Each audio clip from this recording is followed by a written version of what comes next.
Hey, I just want to have a, I don't know, brief conversation here with you about some of the things that I hear most often, some of the complaints, some of the excuses that I hear for why someone hasn't been successful as a trader.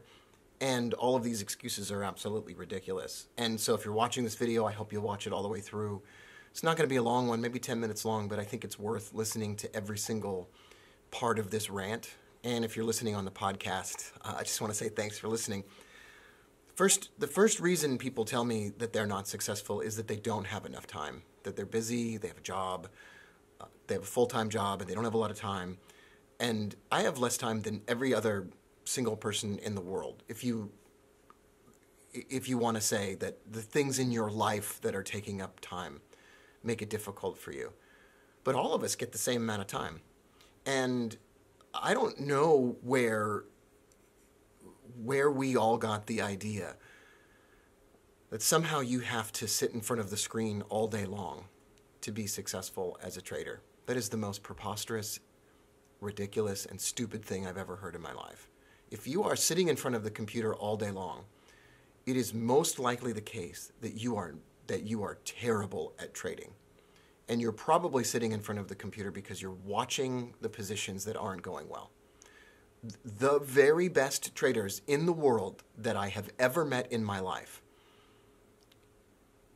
are not the ones who sat in front of the screen. My friend Scott, who got up to $1,000 a day and even had $10,000, $15,000 days and has had some giant ups and downs as a trader.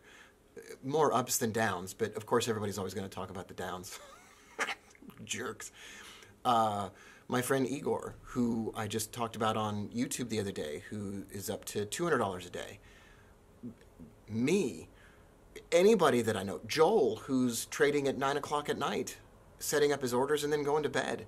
Every single one of these people. John Carter, who I sat down with 5 years ago now. 5 years ago, right about now.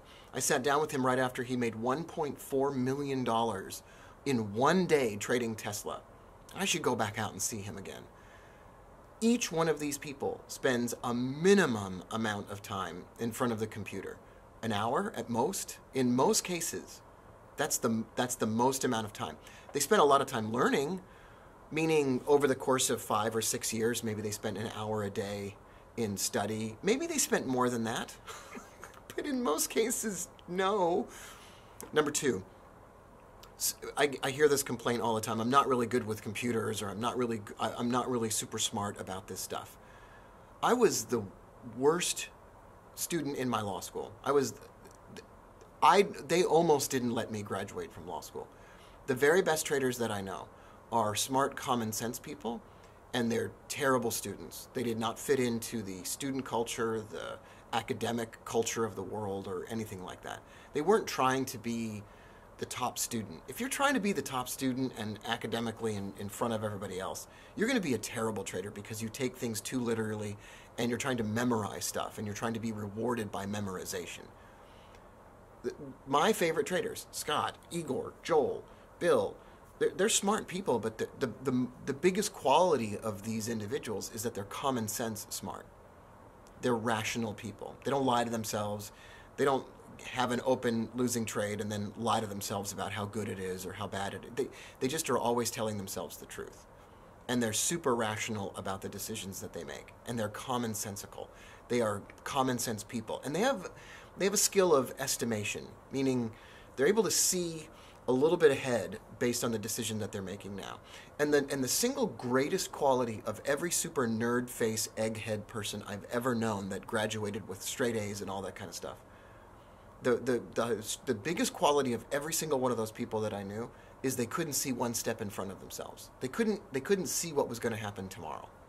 Think about with your own kids. Do you want your kids to get straight A's, or do you want your kids to be the one that everyone else looks up to because they understand how things work, how real life works? You want your kids to be good at real life or pretend book smart test taking life?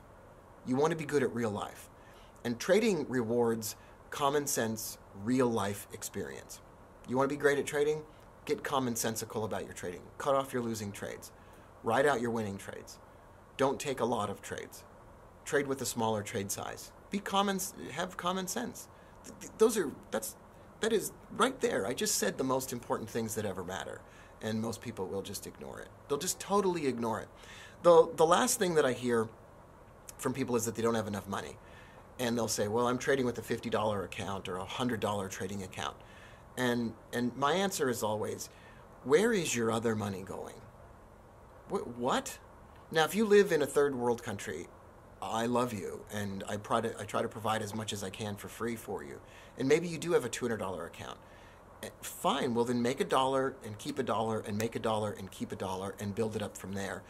And if you live in a third world country, then while you're doing that, get your account hooked up to DarwinX and prove that you can trade responsibly with a very small drawdown, very small losses, and very consistent small gains.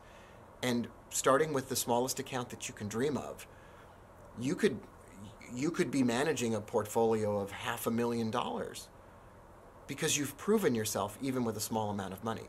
So stop making the excuse that you don't have a lot of money.